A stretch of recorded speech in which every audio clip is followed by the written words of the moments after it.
현재 라스베이거스에서 CES 2020이 진행 중인데요.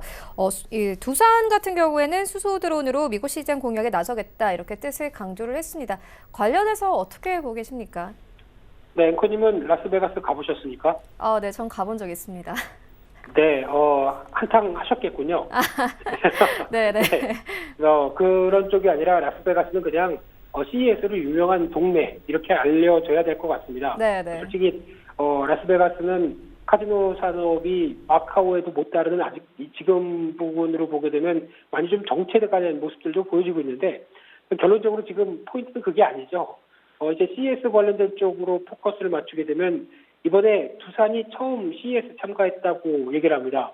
좀 많이 의아한 상황들인데 두산과 IT 쪽이 뭐가 연관이 있을까라고 생각하시는 분들도 많을 걸로 보여지고 있는데 두산뿐만 아니라 이제 SK 이노베이션이라든가 그동안 지금 기존의 전통 산업을 유지했던 회사들 같은 경우도 이제 CES에 대해서 많이 관심을 보이고 거기에 참여하려고 하는 의도가 높다라는 점에 대해서 먼저 주목을 해야 될 것 같고요. 그만큼 기존의 전통 산업, 즉 저희가 알고 있는 어떤 산업혁명 이후에 나오는 여러 가지 변화를 봤었을 때 이런 어떤 중화학 산업 가지고는 글로벌 수요가 충분히 이를 따라가지 못하는 상황들이 나올 수밖에 없는 흐름들이고요. 그만큼 정체가 된 산업 쪽에서 뭔가 변화를 시도하겠다라고 하게 되면 당연히 IT와 뭔가를 결합시켜야 됩니다. 그런 상황 쪽에서 이번에 CES도 그런 변화가 많이 보였다라고 봐야 될 것 같고요. 그런 차원으로 봤을 때 두산도 우리도 이제 단순하게 과거의 전통적인 산업 쪽으로만 연결되는 회사가 아니다. 이제 신기술을 보여주면서 앞으로에 대한 새로운 산업들을 많이 끌고 가겠다라고 하는 계획들을 보여줬다는데 가장 먼저 의도가 있다고 봐야 될 것 같고요. 따라서 이번에도 두산이 참가하면서 에너지 쪽이라든가 건설기계, 로봇, 드론 쪽에서 어떤 여러 가지 새로운 분야에 대한 청사진을 보여줬다라고 하는데 눈길을 끌 수 있을 것 같고요. 특히 가장 눈길을 끄는 것 중에 하나가 수소 전지를 활용한 드론이라고 봐야 될 것 같습니다. 이번에 북미 시장에 출시를 하기 시작하면서 올해 매출을 한 100억 원까지 목표를 삼는 상황들이고요.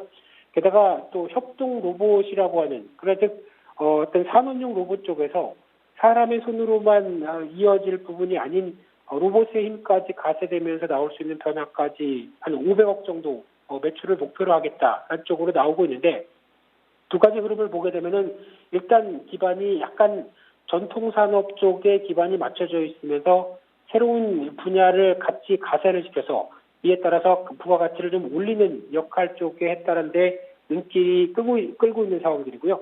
특히 이제 드론 같은 경우도 기존에는 이제 어떻게 보면 전기 충전으로 인해서 드론을 날리는 흐름들이었는데 의뢰 수소 전지를 씀으로 인해서 효율이 더 높아질 수 있다라는 관점들이다 보니까 이에 따라서 부각을 받는 모습들이고 그러면 당연히 수소 전지와 관련된 쪽에 두산 퓨얼셀도 이에 따른 변화를 기대할 수 있는 상황들인데 특히 두산 퓨얼셀 하게 되면은 연료 전지의 원천 기술을 바탕으로 해서 이 수소 관련된 전지에 대해서 강점이 있는 회사죠.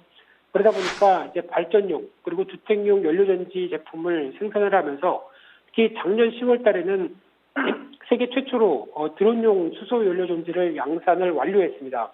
그러다 보니까 이에 따라서 두산 퓨얼셀도 앞으로에 대한 변화 기대감은 상당히 높은 상황이긴 하지만 최근의 주가는 좀 올랐다라는 관점 쪽에서 좀 차익 매물이 나오고 있는 상황들이고요.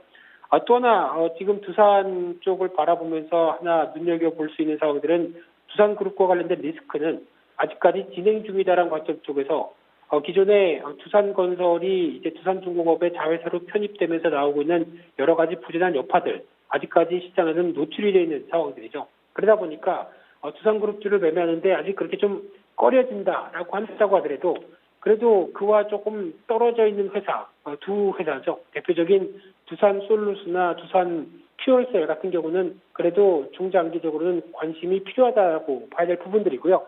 무엇보다 이제 미래 성장성에 대한 여러 가지 흐름들의 어떤 변화들은 계속 꿈꾸고 있다라는 관점 쪽에서 두 회사에 대한 흐름들은 계속 관심 있게 보는데 특히 개인적으로는 두산솔루스가 조금 더 관심이 높습니다.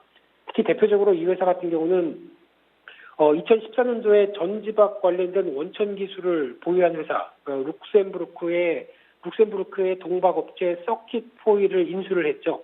그러다 보니까 특히 앞으로의 어떤 전기차 관련된 그리고 이차전지 관련된 쪽의 성장성을 그대로 안고 갈 수 있는 대표적인 종목이다라고 보여지고 있는 상황들인데 그러다 보니까 작년부터 헝가리 공장을 신설했고요. 그러면서 전지박 사업을 본격화하는 상황들인데 올해 하반기부터는 아마 상업 생산까지 이어질 걸로 보여지고 있습니다. 그런데 주목을 해야 될 이유가 이 부분이 유럽 유일의 전지박 제조 공장입니다. 그러다 보니까 지금 전기차 관련돼서 올해 가장 뚜렷하게 성장할 수 있는 쪽이 어디냐라고 보게 되면 당연히 유럽입니다. 작년 하반기부터도 뚜렷하게 보여주는 상황들이고요.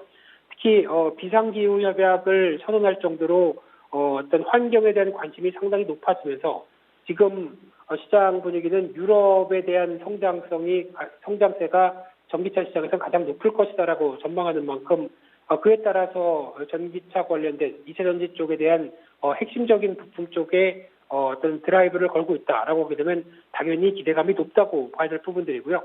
당장의 실적보다는 지금 주가가 그렇게 싸지는 않을 수 있습니다. 하지만은 작년 매출이 한 2,600억대 정도로 생각을 하고 있는데 2023년도 가게 되면 1조 원대까지 목표를 하고 있는 만큼 그에 따른 빠른 성장세가 기대된다라고 하게 되면 당연히 관심 있게 봐야 될 종목이라고 생각되고 있고요.